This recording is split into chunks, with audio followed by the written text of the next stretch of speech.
Thank you so much for tuning in. Today we're going to be talking about 4 tips to better photos, lessons that I've learned over my time of doing photography. Now, about 10 years ago, I was really into photography, and then I stopped because, well, the camera I was using was my dad's Nikon, and it was an entry level, and it kind of stopped working. So I had to get out of photography for a while until this year when I got back into it. And now kind of relearning and learning a whole lot more about taking photos, what makes a good photo, and kind of breaking some of the rules. But today I really want to share with you 4 things that I've learned over that time and just give you some tips that have really helped me. So tip number 1 is your composition. Now, first off, the first composition rule that you ever learn is about rule of thirds, which means you take a subject and you move them to a third of the frame, and it's supposed to make just really good photos, videos, or anything else. It is aesthetically pleasing, but rules are made to be broken. So start out with the rule of thirds, kind of experiment with that, but don't be afraid to kind of change things up and kind of make your own style with that as well. Symmetry is something that's a favorite of mine. So it's really just lining up different aspects in the photo, in the scene. Wes Anderson is the king of symmetry. If you watch any of his movies, everything is very symmetrical, very boxy, but it looks amazing. So focusing on lining things up, making them very even, very symmetrical. What that does is it really draws the audience's attention through the photo. As you're looking through it, you're trying to figure out what all is kind of going on. It really draws you in. So try to find scenes where you can kind of line things up, be very symmetrical with it. Also, your horizon line. That's really important as well. You can fix the horizon line in post, like in Lightroom or Photoshop or maybe a mobile program that you're using. But I would highly suggest getting that right when you first take the picture. Most of your cameras are going to have some sort of built-in level on the monitor or on the camera itself, so you can actually get that horizon line leveled out. It just makes the whole process a lot easier, and then your raw photo is going to have one less step to edit to get that picture exactly the way you're looking for. The last thing on composition is really sometimes just experimenting. Maybe you don't want the horizon line to be even. Maybe you want to kind of tilt it on its side or do something else creative with it. It's really up to you on that.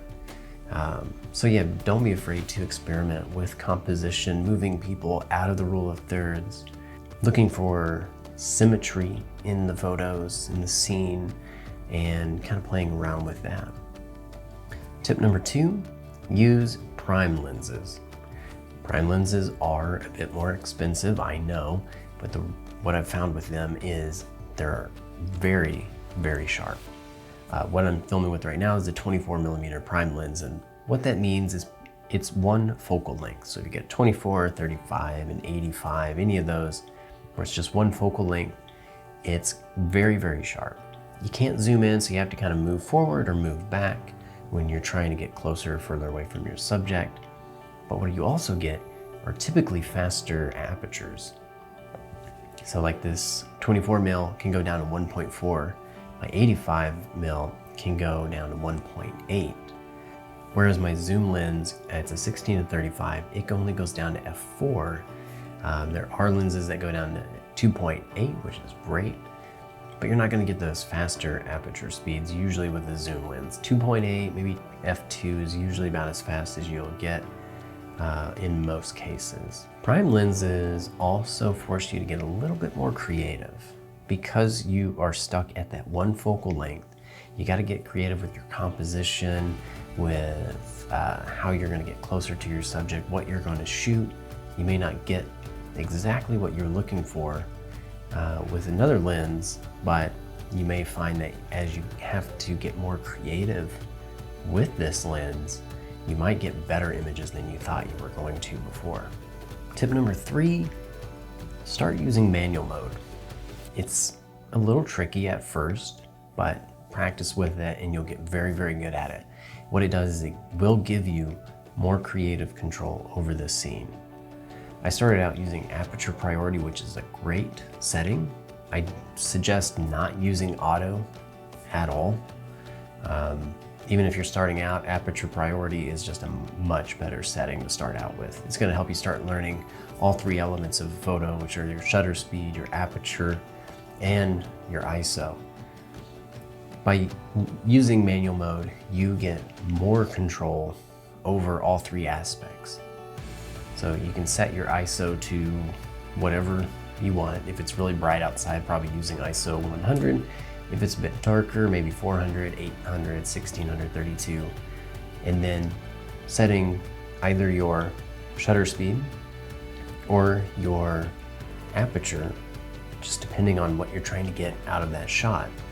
And so sometimes with aperture priority, it's trying to pick and choose a certain scene, and you may not get the photo that you were really wanting, but with manual mode, you can actually adjust things completely manually to get the scene exactly the way that you want without the camera picking and choosing these settings for you. So start learning to use manual mode. You'll thank me later when you do. Lesson number 4, and I need to do this one more often, is just take your camera with you. Wherever you go, take it with you so that you've got it there and you can go out and you can take photos. They don't have to be really good photos. I mean, it's really just getting out, taking shots and practicing. Practice on your composition, practice on using maybe a particular lens, like what can you get out of a 24mm lens? What kind of photos are you gonna get out of an 85mm lens? Or any lens that you have. I do that a lot, is just taking one lens with me so that I can practice with it and I get better with that lens and I know what kind of shots I can get out of that lens. So later, maybe I take all my lenses with me and I see a scene and I know my 24mm is gonna be more preferable for this versus the 16-35 or my 85mm lens. But just try to get out and take photos as often as you can. I mean, you spent the money on the camera, you might as well use it, right? That's my thought process on it, at least. I make sure I take it wherever I can. Unless I know I'm gonna be somewhere where they're not gonna let me take a bag in with me, then I probably leave the camera at home, because I do not recommend leaving your camera bag in your vehicle while you go into a store or a restaurant or something. Most places don't really care. You know, if you go into a restaurant, they're okay with you bringing a bag. Maybe just not all of your photo gear. So there are my 4 tips. It's composition, using prime lenses, getting into manual mode, and just taking your camera out and getting some photos. So thank you so much for watching. I really appreciate it. If you like this video, let me know. Leave a comment if you have any questions, or if you want to see any other videos in particular, if you have a suggestion for something you'd love to see. And if you haven't already, I'd love for you to subscribe. Follow me on Instagram at Patience and Hustle. I hope this brought you value to just get out, maybe inspire you to just get out and start taking some photos today, tonight.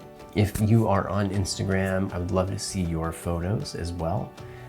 Always looking to connect, so just drop a link in the comments. I'll be sure to follow you.